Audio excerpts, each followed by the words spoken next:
യഥാർത്ഥത്തിൽ ഇനി ഈ 2000 രൂപ നോട്ട് അടുത്ത് തന്നെ പിൻവലിക്കാൻ പോകുന്ന വല്ല നോട്ട് വേണോ? അതുകൊണ്ടാണ് ഇത്രയും അശ്രദ്ധയോടെ അടിച്ചിറക്കിയിരിക്കുന്നത്. അല്ല, അതൊക്കെ ശ്രീകല, അതൊക്കെ സാങ്കല്പികമായ ചോദ്യങ്ങളാണ്. തീർച്ചയായിട്ടും ഇതൊരു ചരിത്രപരമായ ഒരു വിജയമായിരിക്കും ഭാരതത്തിൻ്റെ സാമ്പത്തിക രംഗത്ത്. മറ്റൊന്ന്, നേരത്തെ പറഞ്ഞ കള്ളനോട്ട് വരാനുള്ള സാധ്യത, ഈ സാധ്യതകളൊക്കെ തന്നെ അടയ്ക്കുവാനുള്ള എല്ലാ ആ പഴുതുകളും അടയ്ക്കുവാനുള്ള പദ്ധതികൾ ഗവൺമെൻറ് കയ്യിലുണ്ട്.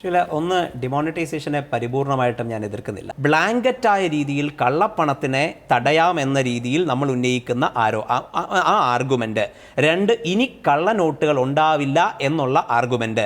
3, അതിനൊക്കെ വേണ്ടിയിട്ട് കാൽക്കുലേറ്റ് ചെയ്തെടുത്ത ഒരു തീരുമാനമാണെന്നുള്ള ആർഗ്യുമെന്റ് നിലനിൽക്കില്ല എന്ന് മാത്രമേ എൻ്റെ വാദം അതിനകത്തുള്ളൂ. മനസ്സിലാക്കാതെ എടുത്ത ഒരു സൂപ്പർ പൊളിറ്റിക്കൽ ഡിസിഷൻ, ആ ഡിസിഷൻ എന്തിനു വേണ്ടി എന്ന് ശ്രീ രാജേഷ് ഉൾപ്പെടെയുള്ള കേരളത്തിലെ BJP-ക്കാർക്കും അറിയില്ല എങ്കിൽ എന്നാൽ പിന്നെ ഇതിനു വേണ്ടിയാണ് എടുത്തതെന്ന് പറയരുത്, ഞങ്ങൾക്കറിയില്ല എന്ന് പറഞ്ഞാൽ മതി.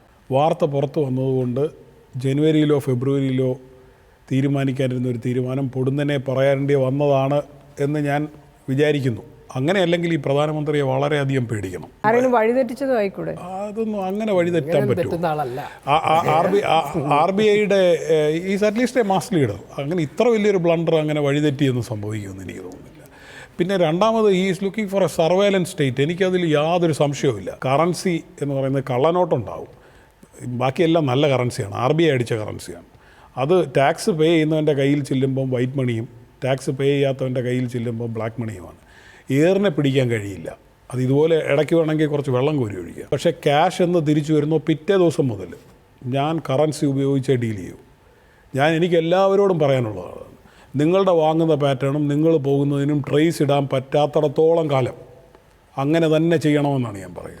ഈ ട്രാൻസാക്ഷനെ എല്ലാം നമ്മുടെ ആധാറുമായിട്ട് കണക്ട് ചെയ്ത് കഴിയുമ്പോൾ ആ ആധാറിൻ്റെ നമ്പർ, അങ്ങനെയാണല്ലോ നമ്മളിപ്പോൾ പറഞ്ഞു വരുന്നൊരു വിഷൻ, ആ ആധാറിൻ്റെ നമ്പർ കൊടുത്താൽ ഞാൻ വാങ്ങുന്ന വീട്ടു സാധനം, ഞാൻ വായിക്കുന്ന പുസ്തകങ്ങൾ, ഞാൻ പോകുന്ന ഇടങ്ങൾ, ഇതിലൂടെയൊക്കെ ആ ബിഗ് ഡേറ്റ ഉപയോഗിച്ചുകൊണ്ട് ഈ 120 കോടി ആൾക്കാരെയും സ്വാധീനിക്കുന്ന തരത്തിലുള്ള തീരുമാനങ്ങൾ എടുക്കുവാനും അവരെ കൃത്യമായ രീതിയിൽ കൺട്രോൾ ചെയ്യേണ്ടത് എങ്ങനെയെന്ന് തീരുമാനിക്കുവാനും കഴിയും. ഇതൊക്കെ ഓൾറെഡി ഫേസ്ബുക്കും ട്വിറ്ററും വഴിയും അമേരിക്കയിലെ സൂപ്പർ കമ്പ്യൂട്ടറുകൾക്ക് അറിയാവുന്ന വിവരങ്ങൾ തന്നെ. അല്ല, അവിടുത്തെ പ്രശ്നമുണ്ട്. ഫേസ്ബുക്കും ട്വിറ്ററും വഴി നമ്മുടെ ഒരു പാർട്ട് ബിഹേവിയർ മാത്രമേ അമേരിക്ക അറിയുന്നുള്ളൂ.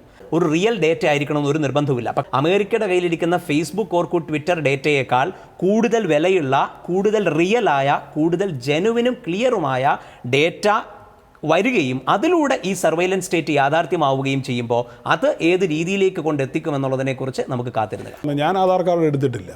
മാൻഡേറ്ററി ആണെന്ന് സുപ്രീം കോടതി ഉൾപ്പെടെ പറയാത്തിടത്തോളം കാലം ഞാൻ എടുക്കില്ല. എനിക്ക് ഇതുവഴി എല്ലാവരോടും അഭ്യർത്ഥിക്കാനുള്ളത്, ഡോണ്ട് ലീവ് എ ട്രേസ്. കാരണം നമ്മൾ ഉദ്ദേശിക്കുന്നതിനേക്കാൾ ഭീകരാവസ്ഥയിലേക്കാണ് കാര്യങ്ങൾ കൊണ്ടുവന്നത്. ഇത് പല രാജ്യങ്ങളും ചെയ്തതാണ്. നമ്മുടെ രാജ്യവും ആ വഴിക്ക് നീങ്ങണം. മറ്റൊന്നും ഇതിന്റെ പിന്നിലില്ലെന്ന്. ആധാർ എടുത്തില്ലെങ്കിൽ ഇന്ത്യയിൽ നിന്ന് പുറത്താക്കുമെന്ന് പറയുന്ന ദിവസം വരെ ആധാർ എടുക്കും. ഞാൻ നേരത്തെ പറഞ്ഞത് വളരെ വ്യക്തമായി ഇവിടെ തന്നെ മുഖ്യമന്ത്രിമാരെന്ന് ഞാൻ പറഞ്ഞെങ്കിലും എല്ലാവരും ഇതിനെ എതിർക്കാൻ ശ്രമിക്കുന്ന, ഇതിനെ പൊളിക്കാൻ ശ്രമിക്കുന്ന എല്ലാവരും ഭീകരതയാണ് ക്രിയേറ്റ് ചെയ്യുന്നത്. ഒരിക്കലും ഒരു ജനാധിപത്യപരമായി തിരഞ്ഞെടുക്കപ്പെട്ട ഒരു സർക്കാർ, പ്രത്യേകിച്ച് ഇന്ത്യയിൽ, ഒരു സർവൈലൻസ് സ്റ്റേറ്റിലേക്കൊന്നും പോകാൻ വേണ്ടി സാധിക്കില്ല. ഈ ഒരു രാഷ്ട്രത്തിന്, ആ ഭരണകൂടത്തിന്, ആ രാജ്യത്ത് ജീവിക്കുന്നവർ ആരൊക്കെ തന്നെ, ഏതൊക്കെ തരക്കാരാണ്, ഏതൊക്കെ രീതിയിൽ ജീവിക്കുന്നവരാണ്, ഏതൊക്കെ തരത്തിൽ പണം ഉണ്ടാക്കുന്നു, എങ്ങനെയൊക്കെ ചെലവഴിക്കുന്നു എന്നറിയാനുള്ള അവകാശമില്ല. അതിപ്പോൾ നാളെ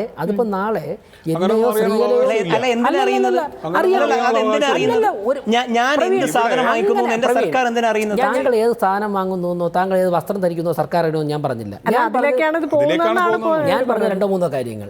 നമ്മൾ എവിടെ നിന്ന് പണം സമ്പാദിക്കുന്നു, എവിടെ പണം വിനിയോഗിക്കുന്നു, ഞാൻ ആരാണ്, ഞാൻ എന്ത് ജോലി ചെയ്യുന്നു, ഈ രാജ്യത്ത് ജീവിക്കുന്ന അവരെക്കുറിച്ച് അറിയാൻ വേണ്ടിയുള്ള അവകാശം ഒരു സർക്കാരിനുണ്ട്.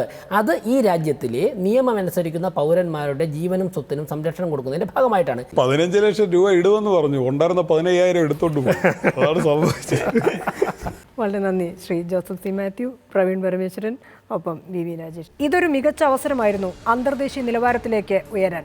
തിരക്കും അനാവശ്യ ധൃതിയും മൂലം ആ അവസരവും നമ്മൾ കളഞ്ഞു കുളിച്ചു എന്നു തന്നെ പറയേണ്ടി വരും.